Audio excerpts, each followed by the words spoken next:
मैं बाजार जा रही हूँ बच्चों, अपना ख्याल रखना और अनजान भेदिये से सावधान रहना।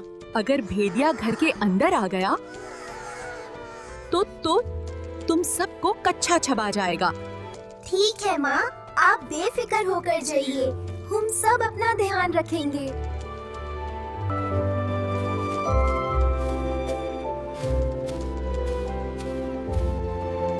दरवाजा खोलो बच्चों, देखो तुम्हारी माँ तुम्हारे लिए क्या लेकर आई है। हम दरवाजा नहीं खोलेंगे, हमारी माँ की आवाज बहुत प्यारी और मीठी है। तुम्हारी आवाज बहुत कर्कश है, तुम एक भेदिया हो। भेड़िया व्यापारी के पास गया और वहां से एक बड़ा टुकड़ा चाक खरीदा। ये 1 यूरो होगा महोदय। ये लीजिए आपकी चौक। उसने चाक खा ली और उसकी आवाज और भी मधुर हो गई। फिर वह छोटी सी झोपड़ी की ओर लौटा, दरवाजा खटखटाया और फिर से पुकारा,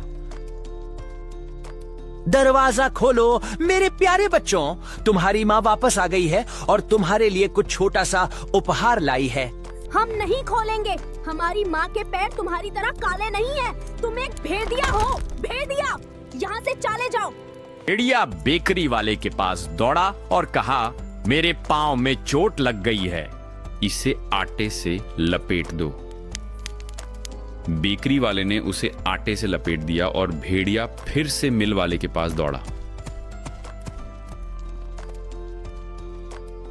मेरे आटे पर सफेद आटा डालो। भेड़िया किसी को धोखा देना चाहता है, यह सोचकर चक्की वाला झिंझका। लेकिन भेड़िया बोला, अगर तुमने ऐसा नहीं किया तो मैं तुम्हें खा जाऊंगा। चक्की वाला डर गया और उसने उसका आटा सफेद कर दिया।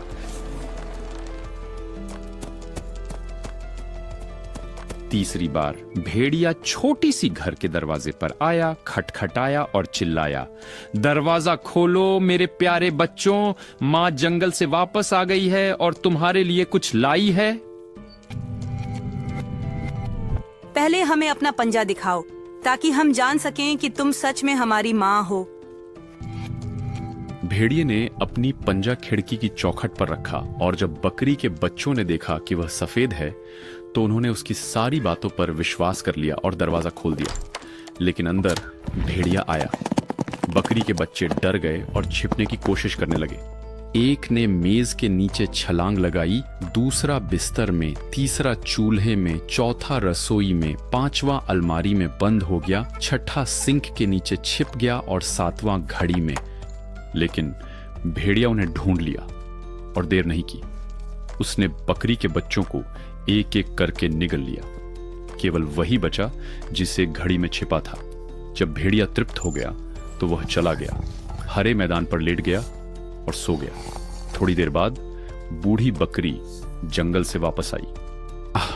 घर पर उसका कितना दुखद दृश्य इंतजार कर रहा था।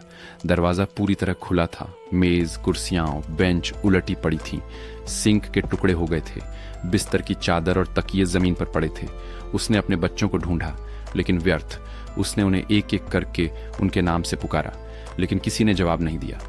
केवल जब उसने सबसे छोटे का नाम लिया तब एक छोटी सी आवाज सुनाई दी, मैं यहां हूं मां, घड़ी में। उसने उसे बाहर निकलने में मदद की और बकरी के बच्चे ने उसे बताया कि भेड़िया आया था और उसने बाकी सभी बकरी के बच्चों को खा लिया। कल्पना कीजिए कि बूढ़ी बकरी ने अपने बच्चों के लिए कितना रोया।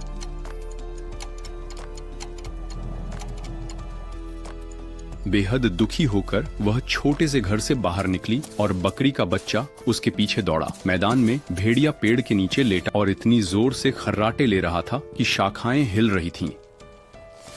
बकरी ने उसे करीब से देखा और देखा कि उसके बड़े पेट में कुछ हिल रहा था और फड़फड़ा रहा था।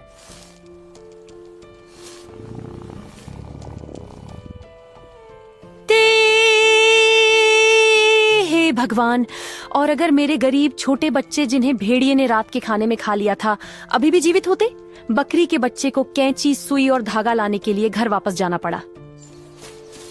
बकरी ने राक्षस का पेट काटा और तुरंत पहला बकरी का बच्चा बाहर निकला। उसने जारी रखा और 6 बकरी के बच्चे एक एक करके बाहर आ गए, सभी सुरक्षित, क्योंकि अपनी जल्दबाजी में लालची भेड़िए ने उन्हें पूरा निगल लिया था। क्या खुशी!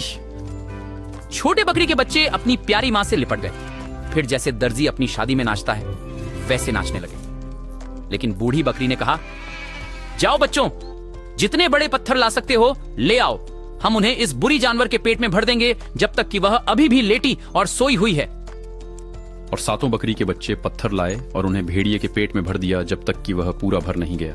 बूढ़ी बकरी ने जल्दी से उसे सिल दिया ताकि भेड़िए को कुछ पता न चले और वह हिले भी नहीं।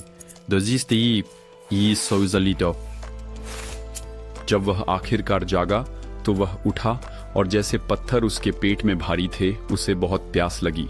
वह कुएं पर पानी पीने जाना चाहता था, लेकिन जैसे ही वह चलते हुए झूल रहा था, उसके पेट में पत्थर गड़गड़ाने लगे। यह गुर्राता है, यह गरजता है, मेरा पेट गड़गड़ाता है। मैंने 7 बकरी के बच्चे निगल लिए। क्या यह सिर्फ एक भ्रम था? और भारी बड़े पत्थरों ने उनकी जगह ले ली।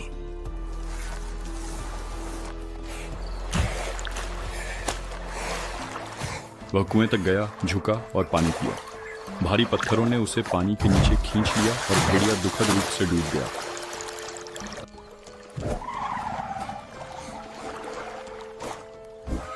तब सातों बकरी के बच्चे दौड़ कर आए और चिल्लाने लगे, भेड़िया मर गया, उसका अंत हो गया।